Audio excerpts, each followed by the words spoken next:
Salam, selamat berjumpa dalam program Suara Kebenaran Klasis Kota Kupang Timur. Mari kita semua mengawali semua kegiatan kita, aktivitas kita hari ini dalam tuntunan firman Tuhan. Baik, sebelum kita baca firman Tuhan yang saya pilih dari Lukas 8 ayat 25 sampai 39, nanti saya baca ayat 37 saja ya. Lukas 8 ayat 25 sampai 39, ayat 37 yang nanti saya baca untuk kita semua ya. Mari kita berdoa lebih dahulu.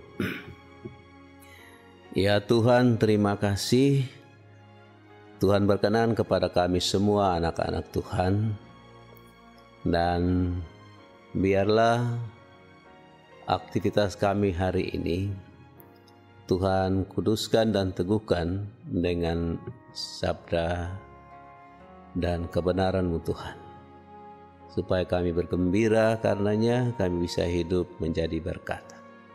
Terima kasih, terpuji nama Tuhan. Amin. Baik, saudara-saudariku yang dikasihi oleh Tuhan, Lukas pasal 8, saya baca ayat 37. Seluruh penduduk daerah Gerasa pun meminta Yesus meninggalkan mereka, sebab mereka sangat ketakutan. Lalu naiklah ia ke dalam perahu dan kembali. Demikian firman Tuhan untuk kita semua. Semoga firman ini meneguhkan, menggembirakan, dan kita semua berbahagia karena mau melakukan pesannya dalam kehidupan kita tiap-tiap hari. Oke, saudara-saudara yang Tuhan Yesus sayangi, dalam kehidupan kita bersama, namanya sebagai makhluk sosial toh, kita kan perlu untuk hidup bersama satu dengan lain, dan itu kebutuhan kita. Nah, dalam hidup bersama itu, bagusnya, atau saya yakin semua orang merindukan untuk kita bisa saling mendukung ya, saling membantu satu dengan yang lain. Karena kita semua punya kelemahan, karena kita semua punya keterbatasan ya, baik itu yang ada di dalam diri kita ya, ataupun karena hal-hal yang datang dari luar diri kita yang bisa membuat kita terpuruk, kita terabaikan, dan seterusnya. Jadi kalau kita bisa bersama saling mendukung, saling menopang, itu terlalu manis, itu terlalu indah. Itu dirindukan dari satu komunitas, dari komunitas yang paling kecil keluarga sampai komunitas yang lebih luas ya. Ya, dalam lingkungan sosial kemasyarakatan, di dalam gereja, daerah kita ini sampai negara kita, di mana-mana kita butuh yang seperti itu. Tetapi saudara-saudara, hal yang menjadi kebutuhan kita, yang kita rindukan, kita inginkan, itu ternyata tidak selamanya terjadi seperti itu. Kita ada dalam komunitas, sering kita juga jadi korban dari sikap-sikap yang tidak saling mendukung, tidak saling menopang ya, satu dengan yang lain. Nah, kita lihat saja contoh dalam bacaan kita ini ya. Saya yakin saudara-saudara semua sudah kenal dengan baik ini cerita orang yang dirasuk setan ini, yang hari-hari hidupnya di pekuburan ini. Saudara bisa bayangkan, dia akan punya keluarga, dia punya sahabat, ada komunitasnya. Tetapi sekarang yang terjadi dalam bacaan kita ini, kita melihat justru lingkungan kehidupannya adalah pekuburan. Pekuburan itu bukan lingkungan kehidupan kita. Sejatinya kan begitu. Itu bagi orang-orang yang sudah tidak lagi dihitung sebagai bagian dari kehidupan sosial kita. Nah, ini saudara kita ini yang sedang sakit ini, dirasuk oleh setan ini. Nah, ini dia di sini digambarkan bahwa dia dalam keadaan telanjang. Ya, dia menelanjangi dirinya ataukah dia ditelanjangi? Ya, bisa saja. Ya. Kalau dia tidak dianggap, tidak dihitung, kan sama saja dengan dia ditelanjangi. Ya. Dia hidup dalam seluruh amarahnya. Ya. Dia tidak punya rumah. Jadi dia hanya berkeliaran di seputaran pekuburan ini. Saudara-saudara, bisa dibayangkan sebetulnya sangat menyedihkan. Ada seorang pribadi, ya, kita pun saudara, kita punya anak, kita punya tetangga, tapi dia terabaikan seperti itu. Dia dibiarkan dibelenggu oleh roh-roh jahat. Kejahatan dunia menghimpitnya, menekannya dan merasuk dia. Hingga dia menjadi ketakutan bagi banyak orang lain. Bukan lagi hadirnya itu mendatangkan sejahtera, sukacita, tapi hanya ada ketakutan. Dia dijauhi. Saudara-saudara, ya menyedihkan sekali kalau kita ini hidup bersama, tapi lingkungan yang kita hadirkan bagi sesama saudara kita ya lingkungan pekuburan.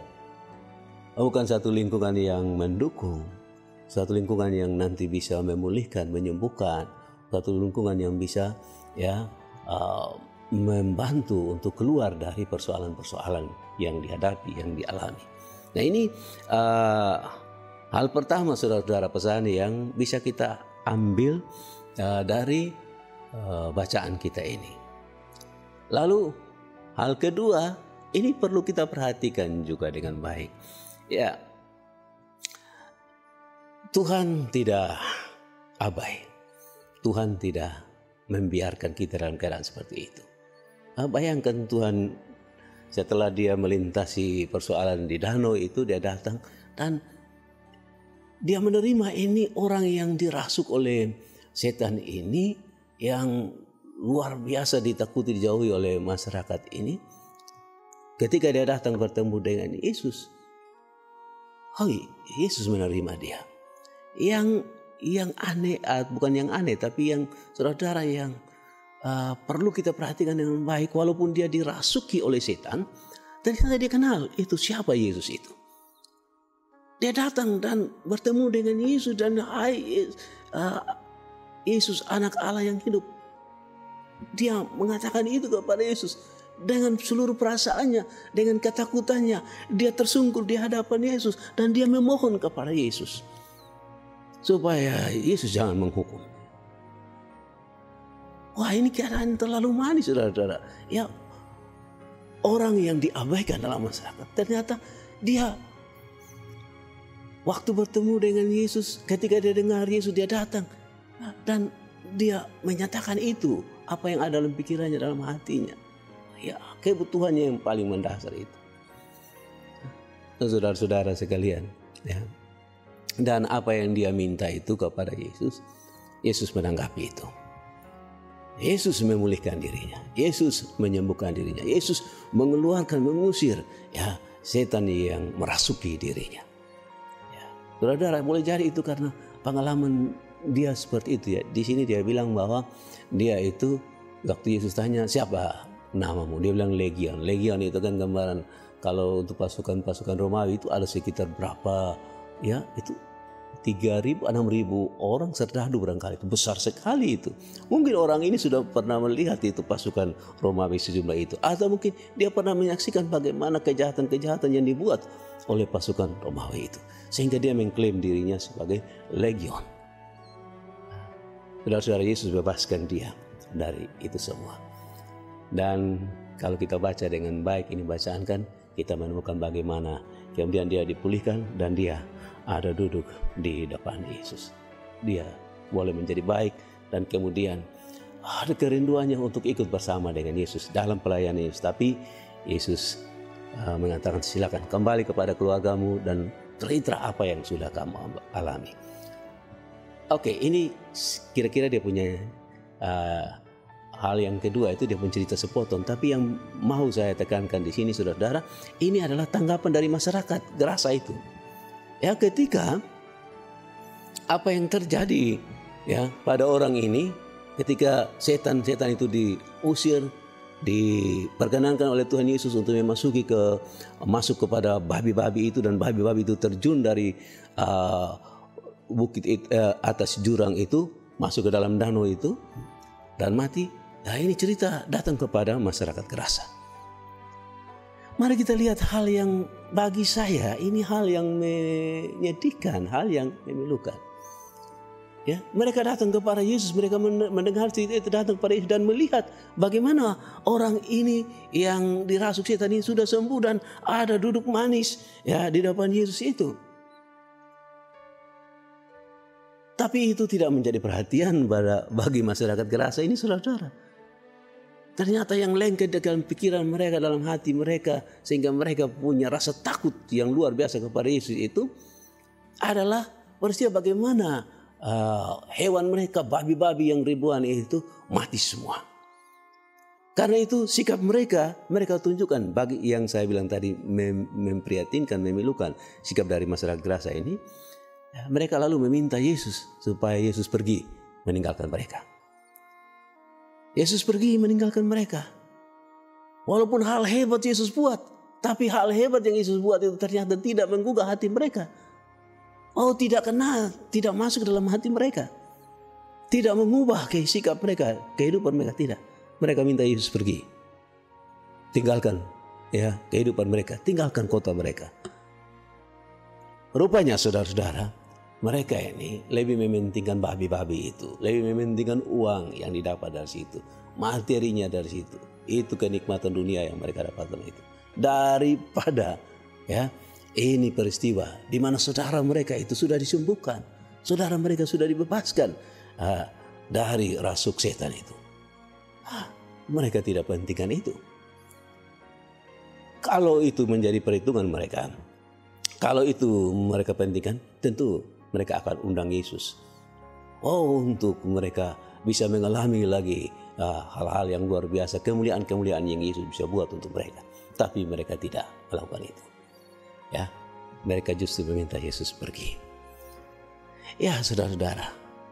Jadi kalau model seperti ini kita bisa hubungkan dengan keadaan di pesan yang pertama tadi. Karena fokus mereka itu kepada babi-babi, kepada harta mereka itu, kepada uang yang bisa didapat dari babi-babi itu, tidak kepada saudara mereka. Maka wajar kalau orang yang saudara mereka yang sakit itu mereka biarkan saja ada di kuburan. Terus dirasuki oleh roh-roh jahat, oleh setan-setan itu. Apalah artinya komunitas ini? Apa artinya persekutuan ini? Apa arti kebersamaan? Kalau modelnya seperti itu. Ada yang kekurangan, ada yang kesulitan, ada yang terbebani, ada yang dihimpit dengan berbagai masalah. Dibiarkan, dibuang. Ya. Karena itu tidak dihitung. Ya. Harta, materi, uang, itu yang lebih diutamakan. Wah, menyedihkan kalau komunitas kita seperti itu. Ya, jadi saudara-saudara, ini pesan yang kedua bagi kita semua. Ya, intinya sebetulnya yang saya mau ajak untuk kita semua sebagai pesan perenungan untuk di hari ini, saudara-saudara, mari kita jadi komunitas yang peduli satu dengan lain, komunitas yang menyembuhkan, yang memulihkan. Karena bagaimanapun seperti saya katakan di awal tadi, kita semua punya soal, ya, kita semua punya kekurangan. Dan kalau kita ada dalam kebersamaan, mestinya kebersamaan itu bisa membantu kita untuk keluar dari soal-soal kita, untuk kita bisa dipulihkan, untuk kita bisa disembuhkan. Oke, saudara-saudara, kita boleh belajar ya dari bacaan firman Tuhan ini. Kiranya Tuhan meneguhkan dan memberkati kita semua. Mari kita berdoa. Tuhan Yesus, terima kasih banyak untuk kesempatan Tuhan berikan kepada kami ada di hadirat-Mu yang suci. Kami telah diteguhkan oleh lawatan firman-Mu, kami telah merenungkannya sesaat. Tuhan, biarlah Tuhan memberikan kepada kami pencerahan yang baik, supaya kami menyadari apa arti kehidupan bersama kami. Karena setiap kami pasti mengalami selalu saja ada kekurangan dan keterbatasan di dalam diri kami, di dalam diri saudara-saudara kami. Maka biarlah kebersamaan yang ada itu bisa kami pakai sebagai kekuatan untuk saling mendukung, kekuatan untuk saling memulihkan, untuk bisa saling menyembuhkan. Jangan sampai kami ada dalam komunitas, tetapi komunitas kami ini komunitas yang abai satu terhadap yang lain, komunitas yang tidak peduli, komunitas yang hanya mengutamakan keuntungan finansial, material yang ada di situ. Terima kasih banyak Tuhan Yesus, terima kasih. Kalau bagi Tuhan satu orang yang dirasuk setan itu berharga bagi Tuhan, dan Tuhan bertindak untuk memulihkan dan menyembuhkannya, biarlah hati Tuhan itu menjadi hati dari kami semua, supaya kami juga mau peduli terhadap keadaan kehidupan bersama dari orang-orang, saudara-saudara yang ada di sekitar kami, yang butuh perhatian, sentuhan-sentuhan untuk kemudian dipulihkan, diteguhkan, disembuhkan. Terima kasih banyak Tuhan, tolong kuduskan kami semua, komunitas gereja Tuhan yang ada di jemaat-jemaat, yang ada di rayon-rayon, dan yang terhimpun bersama di Klasis Kota Kupang Timur ini. Terima kasih Tuhan menguduskan. Koordinasi pelayanan dilakukan oleh para abdimu sebagai para pendeta, Tuhan kiranya membantu. Terima kasih banyak Bapa di surga. Biarlah pada akhirnya lingkungan sekitar kami, dunia boleh mengalami kehadiran gereja Tuhan ini sebagai suatu komunitas yang betul-betul mendatangkan berkat, membawa sukacita dan kegembiraan, memberikan pemulihan dalam kehidupan bersama. Terima kasih, beri ampun bagi kami semua untuk salah dan dosa kami, karena kami bawa harapan kami ini, kami taruh di pangkuan-Mu yang suci, Bapa di surga, di dalam nama Yesus Kristus Tuhan kami. Amin. Oke, demikian saudara-saudari sekalian, renungan suara kebenaran ini untuk kita semua kiranya bisa menjadi berkat. Roh Kudus menuntun kita semua. Tuhan Yesus memberkati. Amin. Salam.